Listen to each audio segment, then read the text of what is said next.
This presentation will talk about the peptide autacoids, particularly the angiotensins. The other peptide autacoids of veterinary importance are the kinins and the tachinins. For the outline of this presentation, this presentation will talk about the introduction to the angiotensins.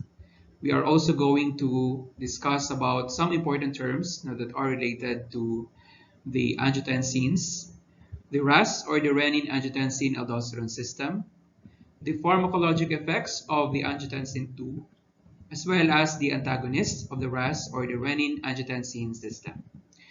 We are also going to discuss some important drug classes that are classified as antihypertensive medications.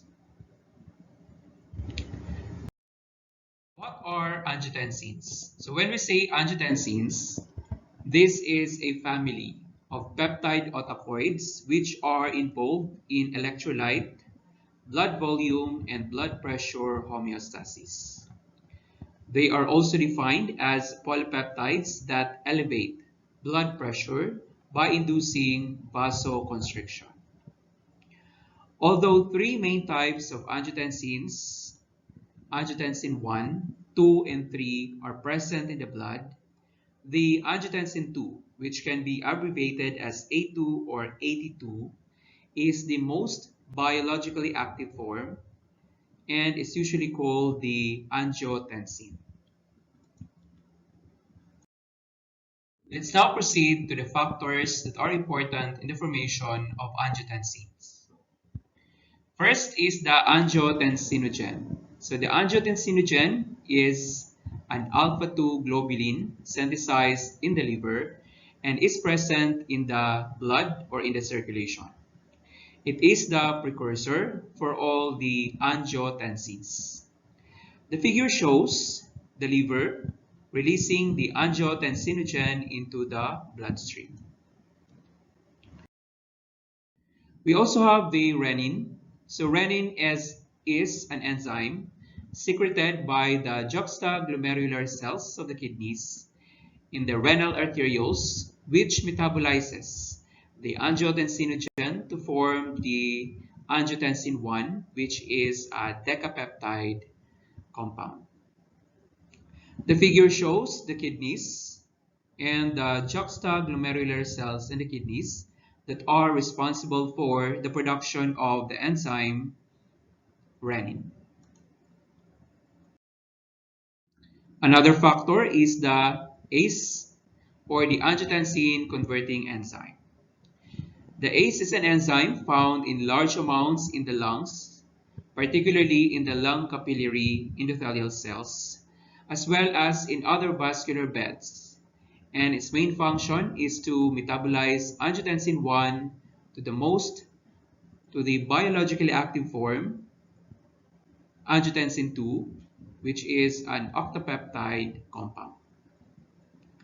The figure shows the source of the enzyme, angiotensin converting enzyme or the ACE, and its role in the conversion of the angiotensin 1 to angiotensin 2. The diagram shows the schematic representation of the renin-angiotensin-aldosterone system. As you can see in the figure, the low renal perfusion pressure causes renin to stimulate the conversion of the angiotensinogen from the liver to the angiotensin 1. The angiotensin 1 is hydrolyzed by the angiotensin converting enzyme that is present in the lung endothelial cells as well as in the renal endothelium to produce the angiotensin 2. The production of the angiotensin 2 and the release in the circulation will lead to increase in the sympathetic tone, so there is arteriolar vasoconstriction. It will also cause the release of the antidiuretic hormone or the ADH. It will also promote the release of aldosterone from the adrenal cortex. And these actions or these effects will lead to increased water reabsorption in the kidneys as well as increase in the blood pressure. The slides to follow will illustrate the step-by-step process of the activation of the RAAS or the renin-angiotensin-aldosterone system.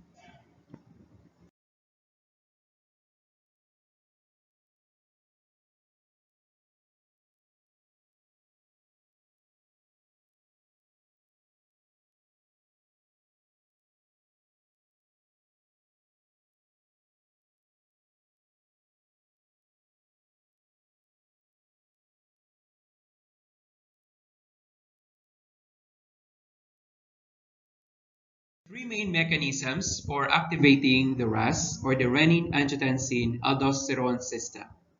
The first mechanism is through the sympathetic nervous system or the SNS stimulation. The SNS acts on the beta-1 receptors in the kidneys to release renin. This is considered to be the first step in the RAAS activation. The second mechanism is through the carotid baroreceptors. The carotid baroreceptors detect the decreased intravascular pressure, which will activate the sympathetic nervous system as well as the RAAS. So when we say carotid baroreceptors, these are mechanoreceptors that are found in the carotid artery as well as in the aortic arch. And their main function is to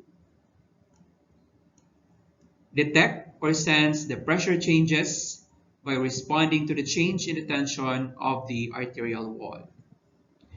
Another important mechanism for activating the RAAS is through the kidneys.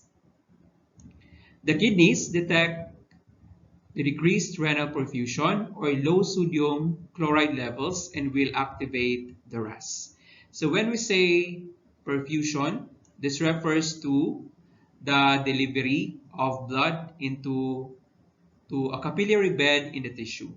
So when there is a decreased renal perfusion, this will serve as a stimuli for the activation of the RAAS through the kidneys by production of the renin. The figure shows the mechanism of activating the RAAS via the stimulation of the sympathetic nervous system. Increase in the sympathetic activity will cause the postsynaptic sympathetic neurons to release norepinephrine and the adrenal medullae to release epinephrine and norepinephrine into the bloodstream. The juxtaglomerular cells of the kidney express the beta-1 receptors and they release renin as a result of the catecholamines binding to it. So the catecholamines that we are referring to are this one here, the norepinephrine and epinephrine. Here shows another mechanism of activating the RAAS, and that is via the carotid baroreceptors. The carotid baroreceptors are located in the neck as well as in the aortic arch. They activate the SNS or the sympathetic nervous system in the presence of decreased intravascular pressure. The SNS will then cause the juxtaglomerular cells to release renin as described a while ago. Another mechanism is through the activation of the RAAS via the kidneys. And the main stimuli for that is the decrease in the renal perfusion, as well as the decrease in the level of sodium chloride. The kidneys detect when there is a decrease in the renal perfusion or decrease in the intravascular sodium chloride levels. This will increase the sodium and chloride reabsorption from the proximal tubule into the vasculature.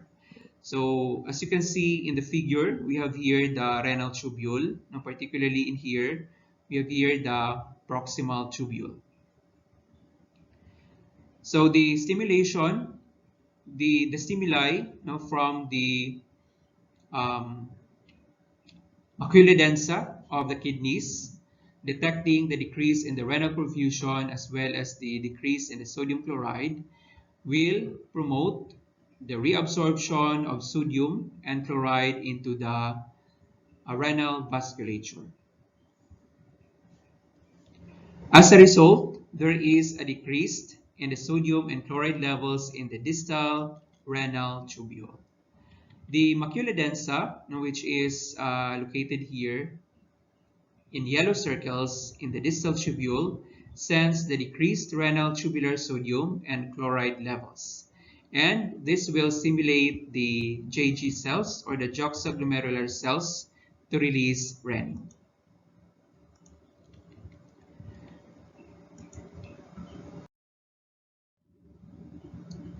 So now that we know how the RAAS is activated, let's discuss the next steps that occur. The angiotensin 2 is considered to be the main player in the RAAS that facilitates all the downstream physiological effects to increase the blood pressure and improve the fluid or electrolyte imbalances. There are three main steps that occur to produce the angiotensin 2. The first is the release of renin. The second is the conversion of the angiotensinogen from the liver to the angiotensin 1 using renin. And the third is the conversion of angiotensin 1 to angiotensin 2 using the angiotensin converting enzyme.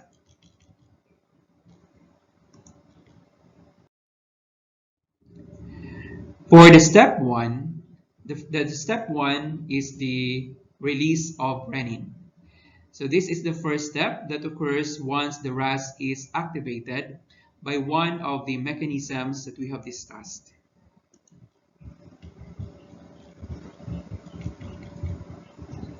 So the activation of the RAAS will lead to the release of renin from the juxtaglomerular cells of the kidneys. The JG cells again express the beta-1 adrenergic receptors and are therefore directly activated by the sympathetic nervous system. The JG cells are also stimulated to release renin when macula densa cells of the distal tubule detect decreased renal tubular sodium and chloride levels. The next step is the conversion of the angiotensinogen to angiotensin 1. The angiotensinogen is again a globular protein produced and released by the liver. We also have here the renin. The renin is an enzyme that functions to cleave the angiotensinogen to angiotensin 1. The third step is the conversion of the angiotensin 1 to angiotensin 2. As mentioned, it is the angiotensin 2, not the angiotensin 1, that is the active component of the RAAS for facilitating blood pressure regulation.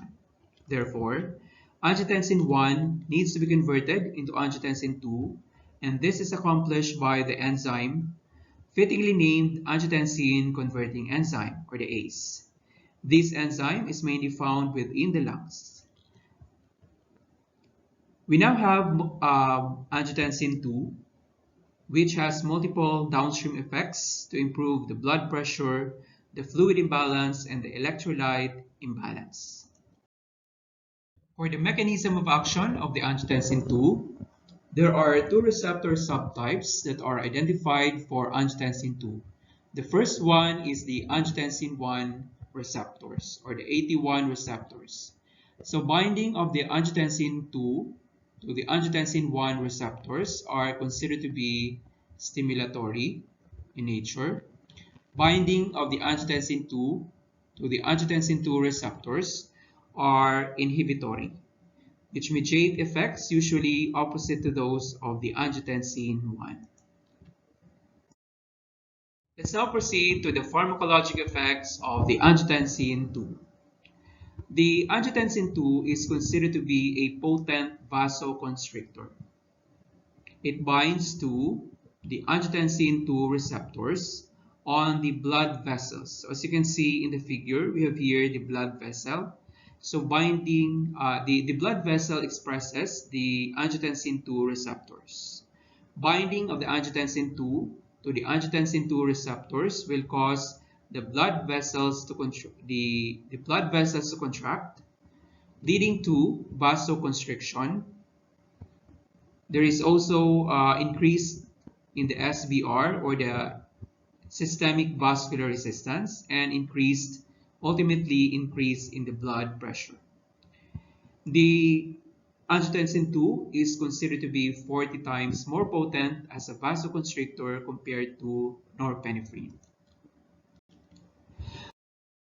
For the second pharmacologic effects of the angiotensin 2, so the angiotensin 2 produces sodium and water reabsorption. The angiotensin 2 will stimulate the sodium and water reabsorption in the proximal tubule of the nephron, and this will lead to increase in the blood volume, increase in the stroke volume, and increase in the blood pressure. Another is the aldosterone release. So the angiotensin 2 causes the release of aldosterone from the adrenal cortex. The aldosterone in return will increase the sodium and water reabsorption in the distal tubule of the nephron, as well as increasing the potassium excretion in the urine. When there is increase in the sodium and water reabsorption, it will lead to an increase in the blood volume, increase in the stroke volume, and ultimately leading to increase in the blood pressure. Another important pharmacologic effects of the angiotensin 2 is the release of the antidiuretic hormone, or the vasopressin. The presence of the angiotensin 2 in the blood will stimulate the release of the ADH from the posterior pituitary gland. The ADH will act on the kidneys, particularly in the collecting duct of the kidneys, to increase the water reabsorption. So when there is increase in the water reabsorption, so it would mean that there is also reabsorption of sodium, increase in the blood volume, increase in the stroke volume, and ultimately increase in the blood pressure. Another effect of the antidiuretic hormone is on the blood vessels. So the blood vessels contains the vasopressin receptors, and binding of the antidiuretic hormone to the receptors that are located in the blood vessel will result in the smooth muscle contraction. So as we have discussed, when there is a smooth muscle contraction, this will lead to vasoconstriction. This will also lead to the increase in the systemic vascular resistance and ultimately increase in the blood pressure. Another pharmacologic effect of the angiotensin 2 is the sympathetic augmentation and adrenal medulla stimulation. So as mentioned above, the sympathetic nervous system can help activate the RAAS by stimulating the juxtaglomerular cells to release renin. The angiotensin 2 can then go back and affect the sympathetic nervous system by augmenting the sympathetic outflow centrally. The angiotensin 2 can also stimulate the adrenal medulla to secrete epinephrine and norepinephrine, which are the main catecholamines of the sympathetic nervous system. So we can now see how the effects of the angiotensin 2 connect together, and how the angiotensin 2 has multiple mechanisms to increase the blood pressure. This diagram shows a summary of the 5 major pharmacological effects of the angiotensin 2. So the angiotensin 2 the angiotensin 2 effects include: number 1, direct vasoconstriction for the blood vessels. Number 2, it will also induce the release of the antidiuretic hormone from the posterior pituitary gland. The antidiuretic hormone, aside from its effect on the renal tubules causing water and sodium reabsorption, it will also induce the vasoconstriction of the blood vessels. The third pharmacologic effect of the angiotensin 2 is on the kidneys. So it has a direct stimulation of the kidneys to reabsorb sodium as well as the constriction of the efferent arterioles. For the fourth pharmacologic effect of the angiotensin 2, so it will induce the release of the hormone aldosterone from the adrenal cortex. And this aldosterone has an effect on the renal tubule to reabsorb sodium and water.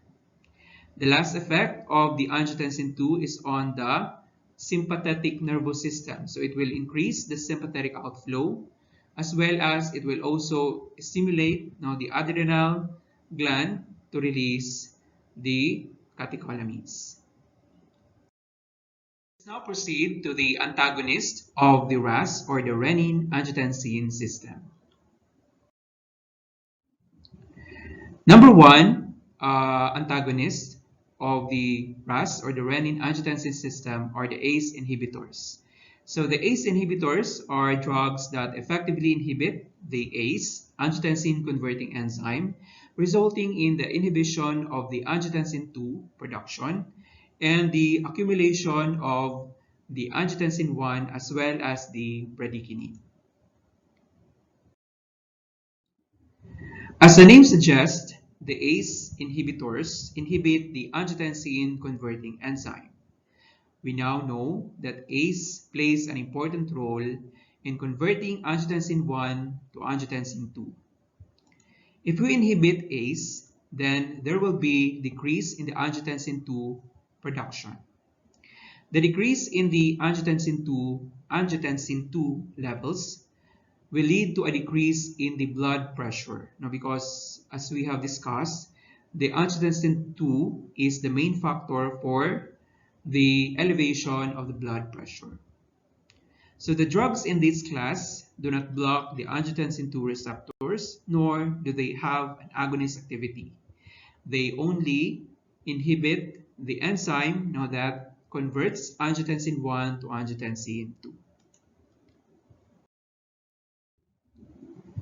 For the pharmacological effect or the therapeutic effects of the ACE inhibitors, so decreased in the angiotensin 2 levels from the ACE inhibitors will result in a decrease in smooth muscle contraction. It will also result in a decrease in the vasoconstriction, decrease in the systemic vascular resistance, and decrease in the blood pressure. Another pharmacologic effect of the ACE inhibitor is that it will decrease the sodium and water reabsorption. So normally, angiotensin 2 increases sodium and water reabsorption in the proximal tubule of the nephron. Decrease in the angiotensin 2 levels from the ACE inhibitors means less sodium and water reabsorption, which will decrease the blood volume, which will again decrease the stroke volume as well as decrease the blood pressure. There is a decrease in the blood volume because, again, the blood contains 90% water.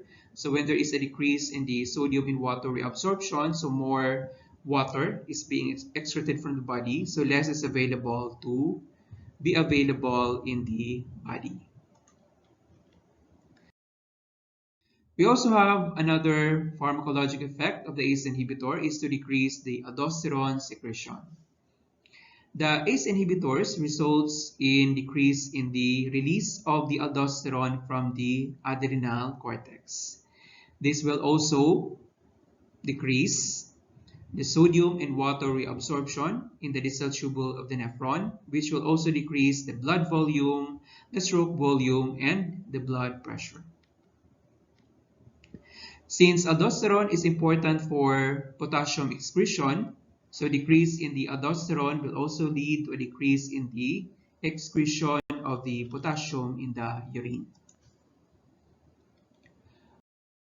Another pharmacologic effect is that there is also a decrease in the antidiuretic hormone release. So the ACE inhibitors results in decrease in the release of the antidiuretic hormone or vasopressin from the posterior pituitary gland. This will decrease the water reabsorption in the collecting duct of the nephron, which will also decrease the sodium in water reabsorption. It will also decrease the blood volume, stroke volume, and the blood pressure. Since the antidiuretic hormone is important for vasoconstriction, the decrease in the production of the ADH will also result to a decreased binding of the vasopressin to the blood vessels, causing a decrease in the smooth muscle contraction that will also decrease the vasoconstriction, systemic vascular resistance, and blood pressure. So another pharmacologic effects of the ACE inhibitors is that it will also decrease the sympathetic outflow and the adrenal medulla stimulation. So we know that the angiotensin 2 is important because it augments the sympathetic outflow activity centrally, and it will also stimulate the adrenal medulla to secrete epinephrine and norepinephrine, which are important for the activity of the sympathetic nervous system. So lower levels of angiotensin 2 from the ACE inhibitors will decrease the sympathetic outflow and decrease the stimulation of the adrenal medulla. Let's now proceed to the different examples of the ACE inhibitors. So the easy way to remember ACE inhibitors is their drug names, usually end with the suffix "pril". So examples of the ACE inhibitors include the lisinopril, enalapril, captopril, quinapril, and the benazepril.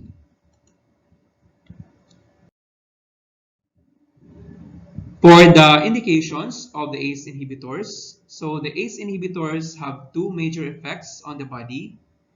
They decrease the vasoconstriction by decreasing the angiotensin 2 and the antidiuretic hormone levels, and they decrease the sodium and water reabsorption by decreasing angiotensin 2, ADH, and the aldosterone levels.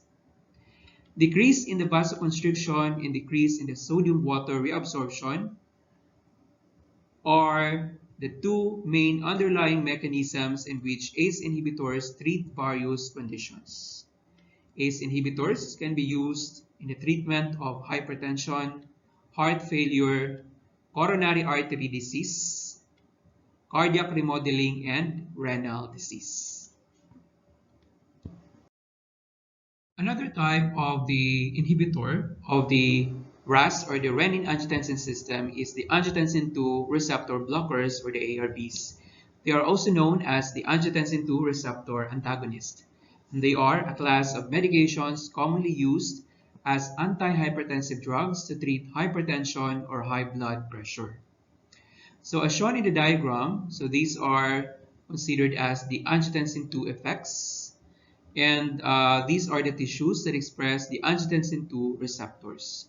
So all of these tissues will be, all of these receptors will be blocked by the angiotensin 2 receptor blockers or the ARBs. The diagram shows the mechanism of action of the angiotensin 2 receptor blockers or the ARBs. So the ARBs block the angiotensin 2 receptors, thereby decreasing the effects of the angiotensin 2. Blocking the angiotensin 2 receptors with an ARB will have multiple effects on the body, similar to what we saw with ACE inhibitors. So decrease in the angiotensin 2 effects will decrease the blood pressure. So these are the examples of the angiotensin 2 receptor blockers. So the easy way to remember the ARBs is their drug names usually end with the suffix sartan. Examples include losartan, valsartan, candesartan, eprosartan, and the olmesartan. Similar to ACE inhibitors, the ARBs can also be used in hypertension, heart failure, coronary artery disease, cardiac remodeling, and renal disease. This diagram shows the antihypertensive medication chart showing the different classes of the antihypertensive drugs. There are several different classes of the antihypertensives, and they can be remembered using the acronym A, B, C, and D. The A will stand for several different antihypertensive medications, with the first one being the ACE inhibitors, or the angiotensin converting enzyme inhibitors, also known as the ACE inhibitors. The second A stands for the angiotensin 2 receptor blockers, or the ARBs. The final A stands for the alpha blockers. For letter B, the B will help us remember the beta blockers. The C stands for the calcium channel blockers, and the D stands for the diuretics. So now that we know the main antihypertensive classes, let's learn an easy way to remember the drug names within each class. The simple trick to remember the medications within each antihypertensive drug class is to use the suffix of their name. For example, the ACE inhibitors usually end in pril, as in enalapril. For the ARBs, they typically have the suffix sartan, as in losartan. For the alpha blockers end in osin, and many of the alpha blockers specific to treating hypertension end in zosin, as in doxazosin. It is important to note that the suffix osin or zosin mainly applies to selective alpha-1 blockers. There are also non-selective alpha-1 and alpha-2 blockers, and they typically end in mine or min. Non-selective alpha blockers include phentolamine and phenoxybenzaimine, which are considered in the treatment of pheochromocytoma and cocaine-induced hypertension. We also have the beta blockers. So for the beta blockers, they usually have the suffix LOL or LOL, as in metoprolol. For the calcium channel blockers, or the CCBs, they usually have the suffix dipine. So many but not all calcium channel blockers end in dipine, particularly the dihydropyridines. So to recall, there are two main types of calcium channel blockers, the dihydropyridines and the non-dihydropyridines. The dihydropyridines are used more for hypertension, as they predominantly target the blood vessels, while the non-dihydropyridines such as the verapamil and diltiazem are used more for tachydysrhythmias, as they predominantly target the heart. Lastly, we have the diuretics. Many, but not all, of the diuretics use the suffix IDE or IDE. Example of this are the furosemide and the hydrochlorothiazide. The common examples of the antihypertensive drug classes. So for the ACE inhibitors, we have the lisinopril and the enalapril. So again, they end in the suffix pril. For the ARBs, we have the losartan and the valsartan. So they end in the suffix sartan. For the alpha-1 blockers, or for the selective alpha-1 blockers, we have the doxazosin and the terazosin, and they end in osin or zosin. For the beta blockers, they end in the suffix lol. So we have the metoprolol and the labetalol. For the calcium channel blockers, particularly the dihydropyridines, we have the suffix dipine, amlodipine, and the nicardipine. And for the diuretics, so many of the diuretics end in the suffix IDE. Example of this are the furosemide and the hydrochlorothiazide.